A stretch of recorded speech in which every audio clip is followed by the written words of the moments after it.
The Red Dead series has turned into an industry juggernaut. Much of this is from the success of Red Dead Redemption. Redemption took players to an open-world version of the Wild West. You played as John Marsden, a likable protagonist that was trying to right his wrongs for his family. He is one of Rockstar's best lead characters that they have created. He was a damaged man, compelling, and had heart. He anchored the narrative and was our avatar as we journeyed through the West. Red Dead Redemption featured an extensive and impressive single-player campaign along with fun multiplayer and co-op offerings that extended the entertainment value. While many consider Red Dead Redemption a masterpiece, it would have never been made if the first game in the series wasn't created. While Red Dead Redemption deserves its praise, Red Dead Revolver deserves recognition in building the foundation to pave the way for redemption. It lives in the shadow to its more popular brother, but that doesn't mean it doesn't have its own merits. I present to you a look back at Red Dead Revolver.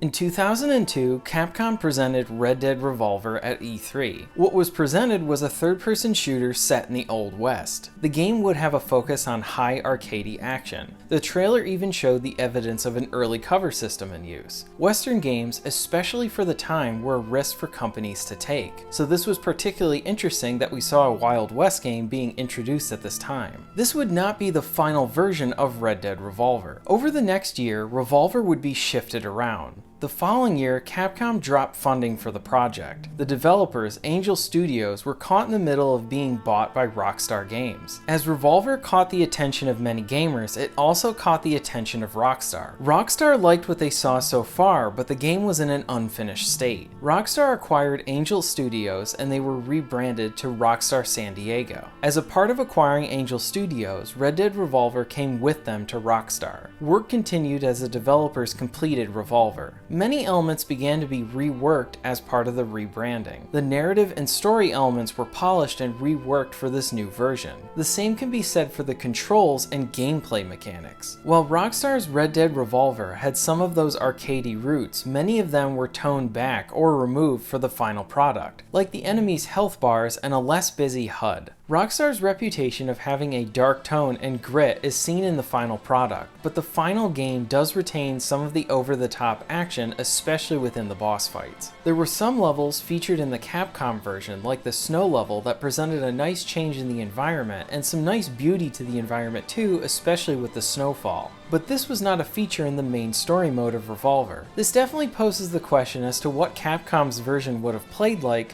if it saw the light of day. One thing is certain, that the Red Dead series almost didn't see the light of day, and we should thank Rockstar San Diego for working hard to make their game, as it caught the eye and impressed the main group at Rockstar enough that they wanted to release it under their studio. In 2004, Red Dead Revolver was released to the world.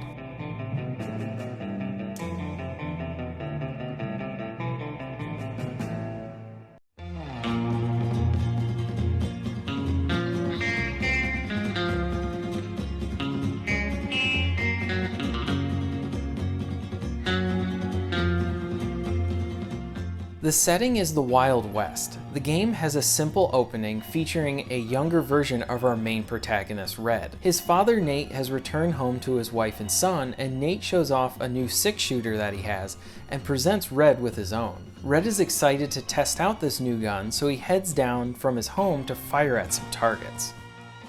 Sadly, their home becomes under attack by bandits. Nate calls for Red to come and assist him with the bandits. Red makes his way to his father as he's fending off many of the attackers. Tragically, Red's mom and dad are shot and killed by a man known as Darren. Enraged by his parents' deaths, Red grabs his dad's gun from the fire and fires at Darren.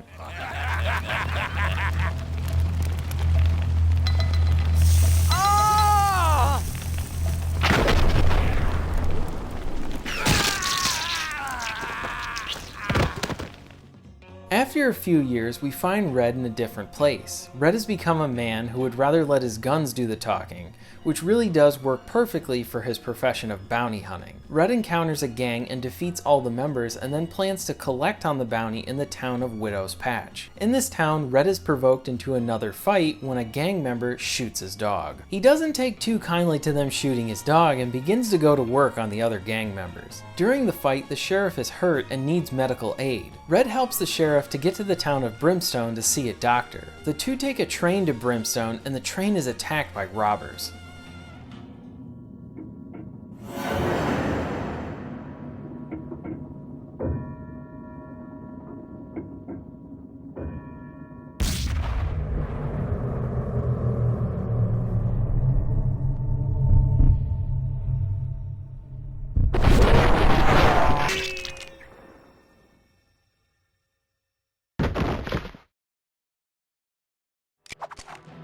Red is thrusted into the fight after having a stare down with a robber on the train.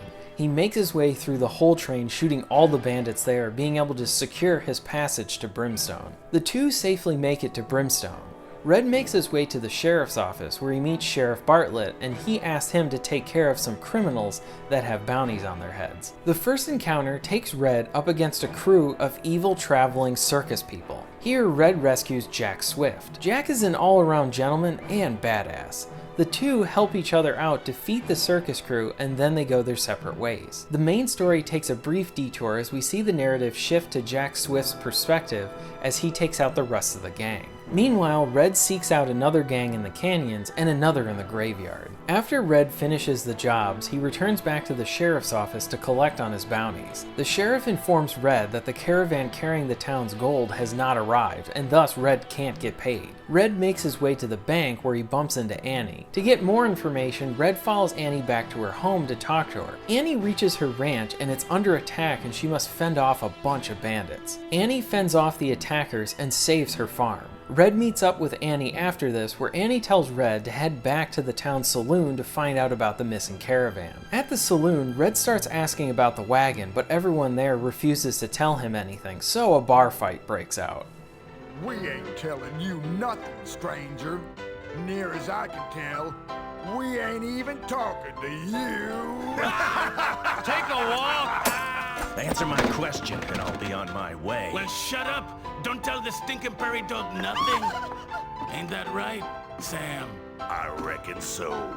Say goodbye, mister. Red kills several of the individuals in the bar fight, which results in him going to jail. At the jail, the sheriff informs Red that General Diego and Colonel Darren are still alive. Through a flashback, we see that a partner of Red's father was captured by the general. His friend found gold in the mountains with Red's father. He uses this to make an agreement with the general to spare his life and keep half of his gold. This results in the general ordering Darren to kill Red's father, and this is why we see them attack your home at the beginning of the game. The sheriff frees Red to allow him to get revenge, and he's off to attack the wagon. Red battles the armed wagon and then is captured. Red's cousin Shadow Wolf witnesses Red's capture and attempts to find Red and save him. Wolf fights many of the general's men to get to Red's cell. Red shares a cell with a character known as the Buffalo Soldier. Wolf rescues both of them. The Buffalo Soldier then races to town to warn the governor of the general's plans. Here we learn that the governor and the general are working together. A general on your territory. His name is Diego. He's running a gold mine and he's using slave labor. It's a job only the U.S. Army can handle, sir.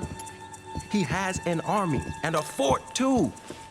Well, thank you, soldier. Mr. Diego is one of my biggest contributors.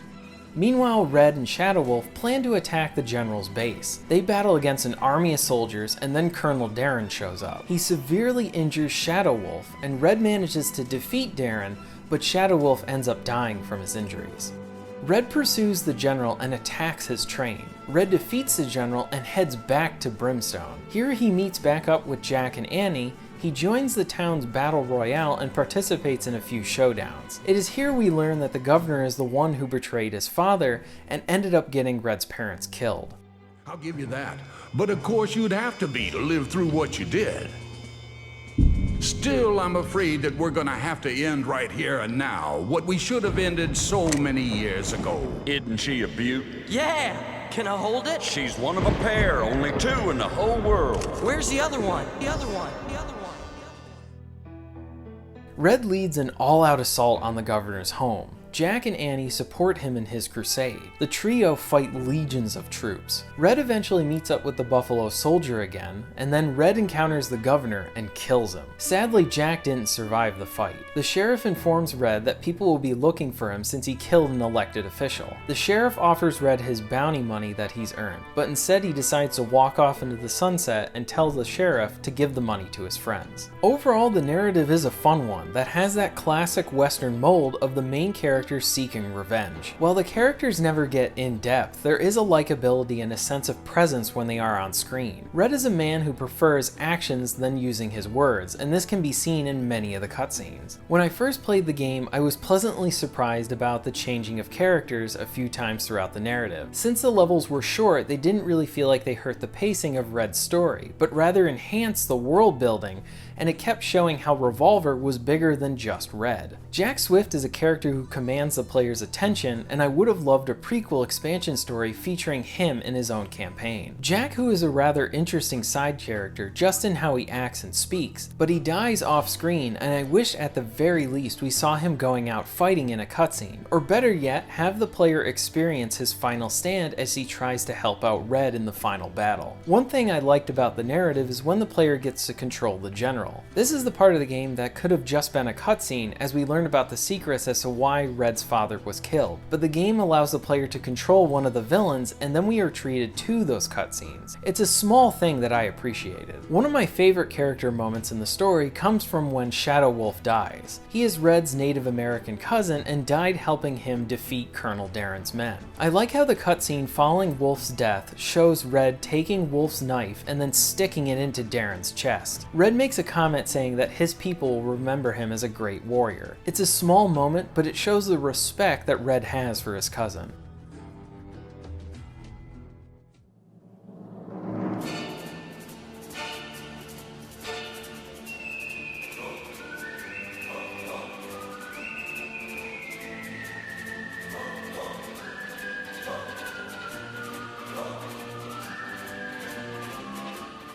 Red Dead Revolver is a third-person shooter. You'll spend most of your time gunning down almost everyone you come across. Most levels are very linear, forward-moving type levels, or arenas. You can bring 2 weapons with you and a throwable one into combat. You'll have a nice variety of guns to choose from, with options like 6-shooters, dual pistols, long-range rifles, and shotguns. The game is at its best when you have a lot of foes to contend with and just need to focus on moving around them and continually shooting. The sound of bullets flying by you, the gunplay, and the satisfaction in emerging victorious is rewarding.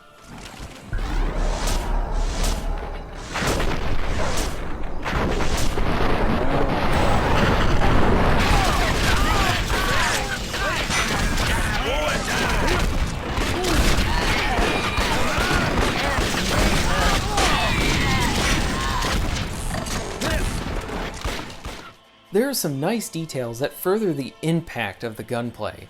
As you shoot an enemy, you'll see that they react in the area that you shot them in. So if you shoot them in the arm or the leg, you'll notice how they tend to move in that direction from the impact of the bullet. Considering the age of the game, I think this is a really nice detail and certainly enhances the gameplay. I didn't notice different weapons providing more or less impact than others. Each weapon seems to result in the same level of impact on the enemies. This would have been a great thing to see if there were different weapons providing different levels of visual impact. For example, you could have a pistol make an enemy react differently than if you blew them away with a shotgun. Another small detail that adds to the experience is the smoke from your guns as you're shooting. You get a nice puff of smoke each time you fire off a weapon, and that adds to the immersion. In some great Western shootouts, you'll see a decent level of smoke, and I like that they noticed this detail and put it in their game. There's some decent set pieces that are thrown in to change up the location of the action. One memorable part early on is the train sequence. The stage starts out with a bandit trying to rob the train, which leads to a showdown. Following this, you need to move about the train, shooting everyone you see,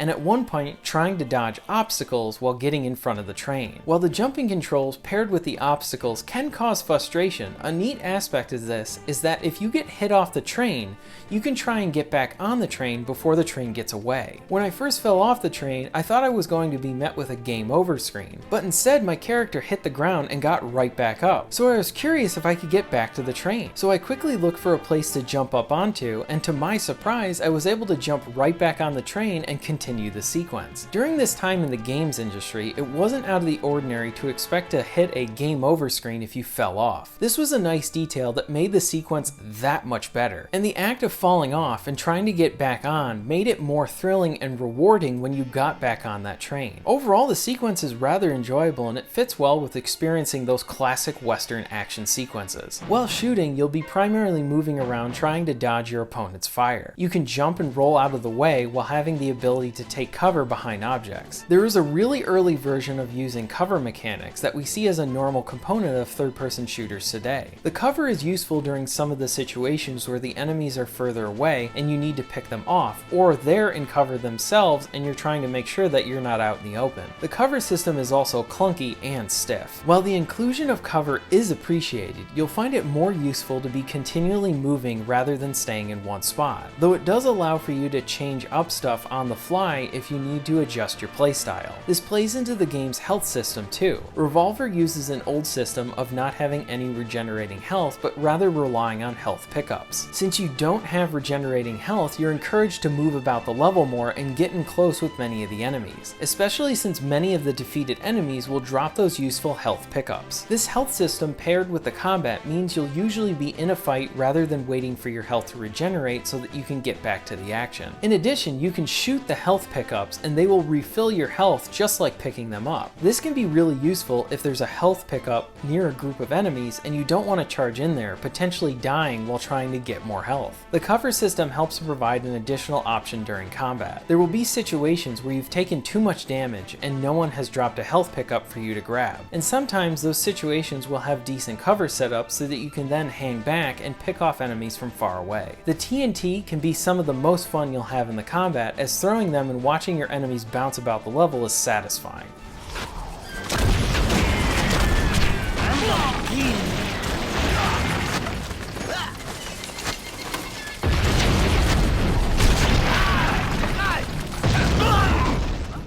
But the star of the combat would have to be Deadeye. As you defeat enemies, you'll gain fuel for your Deadeye meter, which allows Red to go into slow motion and target different enemies and different body parts, and then unleash all those bullets at once. This is extremely satisfying to use, especially during more of the chaotic encounters and the boss fights. The side characters you play too have their own interpretation of Deadeye, giving them a unique flavor for their own levels. While the story primarily focuses on telling Red's story, the game does briefly branch off to allow you to play as someone new. Each of the characters you play as get their own load screens, which helps to kind of show their personalities a bit. I find that Red's is very typical for westerns and sort of fits his stoic attitude, with Jack Swift being particularly great as well. The story detours are fun and they help to show that there's more than just Red's quest going on within this world. To further play up the western setting are the Showdowns. These are your situations where you have a standoff with one or more characters and you need to get to your gun before your opponent does, pull off a couple shots and kill them before they shoot you. As you defeat enemies, you'll earn money for each shot you land on them. Money can be used to earn collectibles and upgrades for your character. You'll buy guns, health upgrades, along with new levels and multiplayer characters. The levels are relatively short and provide a very arcadey grading system that you see at the end. You get rated on accuracy, damage taken, time completed, and best combo. There is a general roughness that you can see in the experience. Some of the character models look good while others do not, and while there are some good set pieces like the train sequence, many of the levels are in small areas or arena type levels. More variation and brief exploration could have furthered the game. One area to improve on would be the AI too. In a few instances, I would have a boss or enemy completely forget about me and just stand there or get stuck, and I would just continually shoot them. One specific instance of this is when I fought Pig Josh, who had one of my favorite intros for a boss in this game. You gonna blow up real good, cowboy!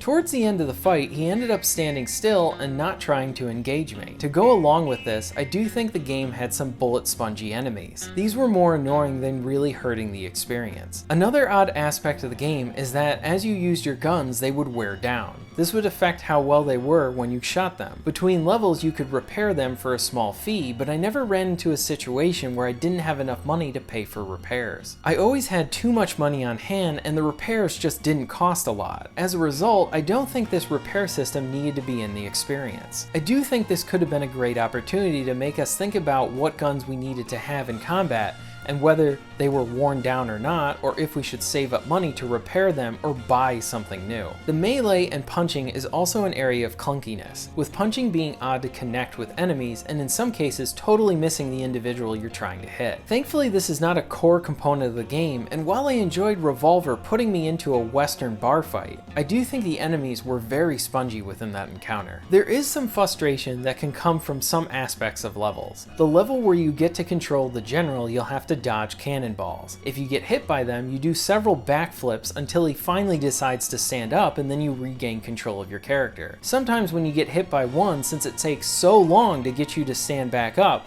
you'll get hit by another one, and thus this is a never-ending cycle until you die. Thankfully, there aren't many parts with this in it either. Another element of frustration can come from the Western showdowns. Sometimes it feels like trial and error to be able to land a hit on some of these people before they kill you. It feels winning by chance rather than by skill. Not all the situations feel like this, but just a few towards the end of the game. Revolver has a few levels where they give you some time to breathe and walk around a larger environment. These are brief as there's always another shootout waiting for you, but having the open levels works for the setting by allowing some more room to be able to move around and a chance to shoot some enemies from the back of your horse. I do think a few more of these stages would have fit nicely in the game and broke up the pacing to allow you to be able to explore an environment and a bigger place to play in. While the combat and most of the single player experience provided a forward moving linear experience, it was and is still an enjoyable ride from beginning to end. The pacing of the game is very quick, and a lot of this comes from how focused the levels are. There isn't much downtime. You have a few instances where you can explore, but besides that, the game is quickly pushing you to the next gunfight, which is good because that's where this game is at its best. The roughness of the game is very noticeable while still providing a fun Western adventure.